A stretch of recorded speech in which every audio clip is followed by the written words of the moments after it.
Bismillahirrahmanirrahim. Assalamualaikum warahmatullahi wabarakatuh. Perkenalkan, nama saya Mas Nawati, NIM 0508570008 dari program studi S1 Sistem Informasi. Adapun judul video yang akan saya bawakan yaitu proses lahirnya Pancasila. Proses lahirnya Pancasila sebagai dasar negara Indonesia melalui 3 tahapan. Yang pertama, BPUPK atau Badan Penyelidik Usaha Persiapan Kemerdekaan Indonesia. BPUPK dibentuk pada tanggal 29 April 1945 oleh pemerintah Jepang untuk mempersiapkan kemerdekaan Indonesia. Sidang pertama BPUPK berlangsung pada tanggal 29 Mei sampai 1 Juni 1945. Dalam sidang ini, Soekarno menyampaikan pidato penting pada 1 Juni 1945 yang memuat 5 prinsip dasar yang kemudian dikenal sebagai Pancasila. Selain Soekarno, tokoh lain seperti Muhammad Yamin dan Supomo juga memberikan usulan mengenai dasar negara yang menjadi bahan perumusan. Yang kedua, Piagam Jakarta. Setelah sidang BPUPK dibentuk Panitia 9 pada tanggal 22 Juni 1945 untuk merumuskan konsep dasar negara secara lebih konkret.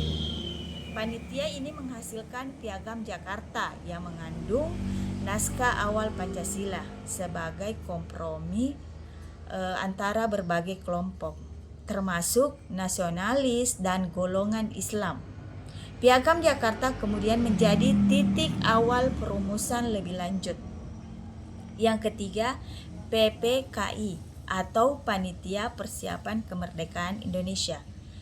Setelah proklamasi kemerdekaan pada tanggal 17 Agustus 1945, PPKI mengadakan sidang pada tanggal 18 Agustus 1945 untuk mengesahkan undang-undang ini. Beberapa pasal di Piagam Jakarta disesuaikan untuk mengakomodasi pluralitas dan membentuk dasar negara yang inklusif. Kesimpulannya, Pancasila lahir dari proses musyawarah dan kompromi yang panjang, melibatkan sidang BPUPK sebagai inisiasi rumusan awal dalam Piagam Jakarta dan pengesahan final oleh PPKI sebagai dasar negara Indonesia merdeka. Jadi tanggal 1 Juni 1945 ditetapkan sebagai hari lahir Pancasila yang diperingati setiap tahun di Indonesia.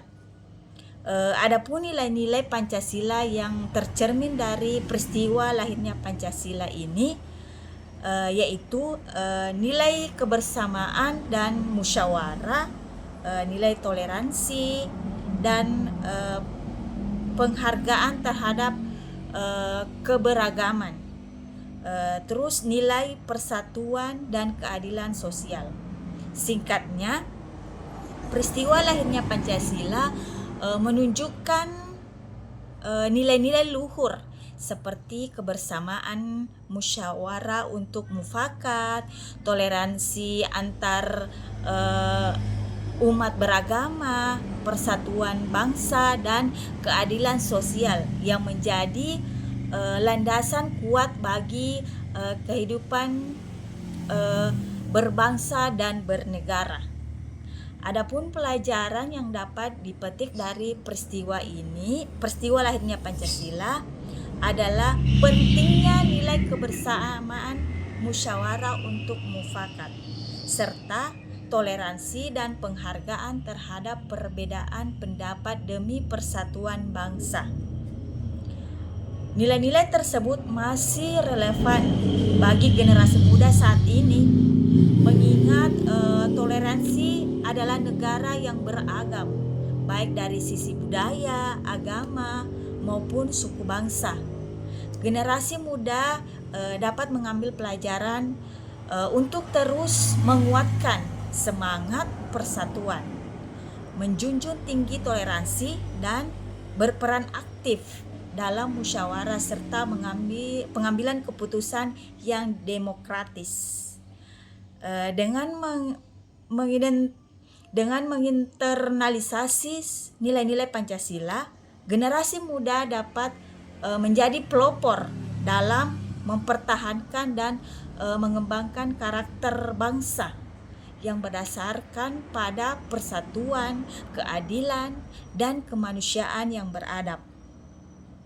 Pendidikan dan praktik nilai Pancasila di berbagai aspek kehidupan akan membantu generasi muda menjadi warga negara yang bertanggung jawab, kreatif, serta mampu menghadapi tantangan zaman tanpa mengorbankan jati diri bangsa. Oke, setia dan terima kasih. Warahmatullahi wabarakatuh.